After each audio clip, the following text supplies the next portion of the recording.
ცოტნე თქვენ როგორ ფიქრობთ რა ფაზა არის ახლა ეს პროტესტის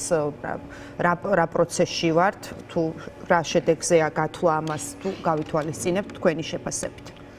ჩემი შეფასებით ხა ფაზებს არ ვიცი რა როგორ რა ქვია იმიტომ რომ უნიკალურ პროცესში ვარ და რაღაც ეგეთი გამოცდილებები არ არის ამ კონკრეტულ შემთხვევაში ცხადია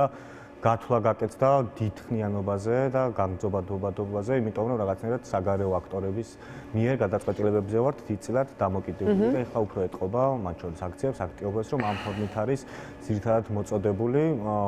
სხვა ფორმები რაც იყო, ეს იყო წინარეთების განმავლობაში, როცა უფრო მაღალი ტემპერატურა იყო აწეული, ბევრად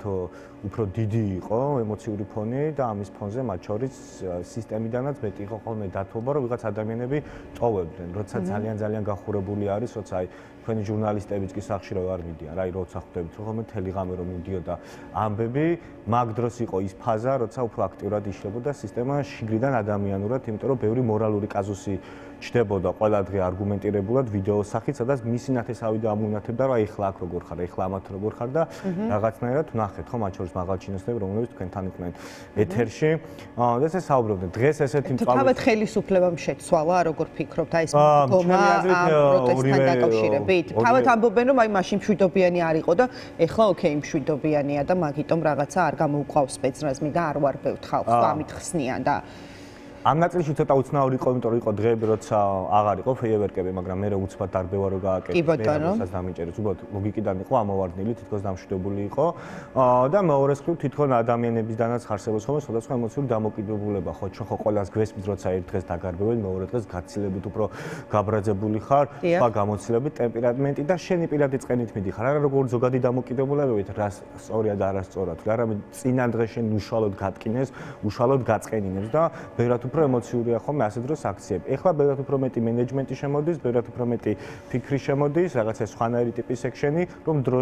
დროის განმავლობაში რაღაცნაირად ამ პროტესტმა სხვა სახე მიიღოს. იმიტომ რომ კიდევ ერთხელ ამბობ, ძირითადად დამოკიდებულია ეს სხვა სახე საგარეო აქტორებს. სხვა სახე რა არის, რომ ამ პროტესტმა სხვა სახე მიიღოს? სხვა სახე მიიღო არის, როცა ძირითადად უკვე რაღაც მხოლოდ რაღაც მსვლელობები არის, სხვადასხვა ჯგუფების მიხედვით, სხვადასხვა იდენტობების მიხედვით, რასაც გამოყოფთ, ხო იყო რაღაცა რაჭა, სამეგრელო, იქ დასაქმებულები, როცა ადამიანები სხვადასხვა ჯგუფები ცდილობენ საკუთარი წილი ევროპა დადონ, საკუთარი წილის პერსპექტივი დანახული ევროპა გვითხრან და დიდი დროის განმავლობაში რაღაცნაირად აი ეს პროცესი მხოლოდ დრამა არ იყოს, არამედ რაღაც თავისი სიხალისეებიც გააჩნდეს და ნახეთ ხო მათ შორის ხა თეატრალური დადგმები ნახეთ, კიდევ უფრო სულ ახალი იყო, რასაც უყურეთ, ამიტომ ყველა რაღაც თავის წილს დებს და ყველამ თავის პასუხისმგებლობა აიღო. აი ეს ჩანს უფრო მეტად განსაკუთრებით, რომ უბრალოდ ადამიანები წამოვიდნენ, რომლებიც რაღაც საერთო პოლიტიკური პროცესის ნაწილის არ არის, როგორც პარტიები ან ესეთ რამე, ან წინა პლანზე არის ხალხი, რომელიც ცდილობს იპოვოს მისნაირი და მისნაირთან ერთად გამოთქვას საკუთარი პოზიცია. რაც შესაძლებლობას ხდის, რომ ამდენი ხნის განმავლობაში პროპაგანდა რთულად აშავებს, თუ აშავებს ხომ ესეთ იდიოტობებით, რაღაცა პირადი რაღაც ამბებით, რომ ეს არ ჭრის და ვატყობთ, თუ რამდენი დღის განმავლობაში ჩვენთან პროტესტს გაეძლო ესეთი ხელისუფლების პირობაში, რომელიც ყველაფერს ტალახში სვრის, ეს უნიკალური რამეა და ამაში ზუსტად ეს დაგვიხმარა, როცა ბევრნაირმა ადამიანმა, რომელიც იმავე, მათ შორის ქოცის ოჯახის წევრიც იქნება, ვიღაცა ქოცის ნათესავიც იქნება, კლასელი მეზობელი და ვერ აშავებს ისე მარტივად. ამიტომ არის ახლა უნიკალური ეს პროცესი. კი ბატონო, ცოტნე თქვენთანაც იგივე კითხვა მექნება. თქვენ როგორ ფიქრობთ, რა იძულებს ივანიშვილს, რომ დანიშნოს ახალი არჩევნები და აი რა შეიძლება მოხდეს ქვეყნის შიგნით ისეთი, რაც მინიმუმ იძულებულს გახდის, რომ რაღაც ტიპის დიალოგზე წამოვიდეს, თუნდაც ახალ არჩევნებთან დაკავშირებით. აი რაღაცა სივრცედ გახსნა, რომ აი მოდი დავილაპარაკოთ ეს მაინც თქვან იქით ამ მხრიდან. ნუ საგარეო წნეხთან ერთად უნდა დაბრუნდეს ის სიტუაცია, რაც ჩემი აზრით იყო აქ 2 თვის წინ დაახლოებით. ეგეთი ტემპერატურა უნდა დაბრუნდეს და შემდეგ შლა გამოიწვევს იმას, რომ მას არჩევნები უბრალოდ დაჭირდება იმისათვის მაინც, რომ რაღაცნაირად ლეგიტიმური სახე უპოვოს საკუთარ თავს ხელისუფლების დათმობის შემდგომ. ან ამის ძიება უნდა დაიწყოს და ამის ძიება უნდა მოანდომოს არჩევნები, თორე ისე ბიზნესმენშვილის დანიშნული არჩევნები ხვალ უბრალოდ გაიღვიძოს და არჩევნები დანიშნოს, შენ თვითონ არ უნდა გინდოდეს, უბრალოდ ოქტომბრის გამეორება ხომ არ გინდა, ხო? იგივე სიტუაციაში თუ გახვედი, ხელისუფლება იგივენაირად უჭირავს, იგივენაირი ხელისბიჭები ყავს და ეს საკუთარი ხელისბიჭები დღეს მზად რო არიან, რომ ქუჩაში ბავშვები და ადამიანები სემონ ის გაყალდებითად მზად იქნება, აბა, რისთვის იქნება ის მოსამართლე, რომელიც მზად არის, ეხლა ტყუილები ლაპარაკობს, ვინ ყავს, ისევ მონიდგომარეობაში თუ ყავდა,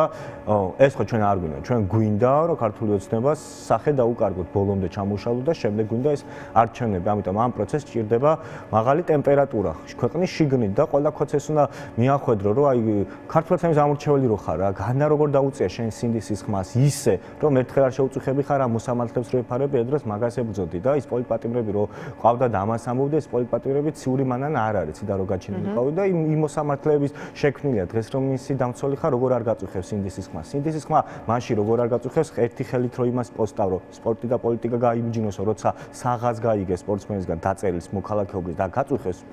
პოლიტიკაში ნერევიო და მეორე მხრივიდან კობიაშვილს, რომელიც ერთის მხრივ ფეხბურთის ფედერაციის პრეზიდენტია და თან დეპუტატია, ინტერესთა კონფლიქტია, თავის თავს ბიუჯეტს უმტკიცებს და ფულს აძლევს. აი ეს როგორ არ გაწუხებს, აი ყაველაშვილი როგორ არ გაწუხებს თავისი დიადით. ერთხელ სინდისის ხმას შენთვის არ უთქვია, რომ განაშე რატო არ ხარ საპრეზიდენტო, აი ის რატო, აი შენზე კომპეტენტურია, შენზე მეტი უსწავლია თუ ვინ ხარ ეგეთი, რომელიც აი ესე აღაფრთოვანებს ყაველაშვილი და ის გირჩევნია. ბავშვი რა თავში ფეხი ჩაარტყა იქ რობოკოპმა ძირს დაგდებულს ფეხბურთის ბურთივით. აი იმის სახელი და გვარი რო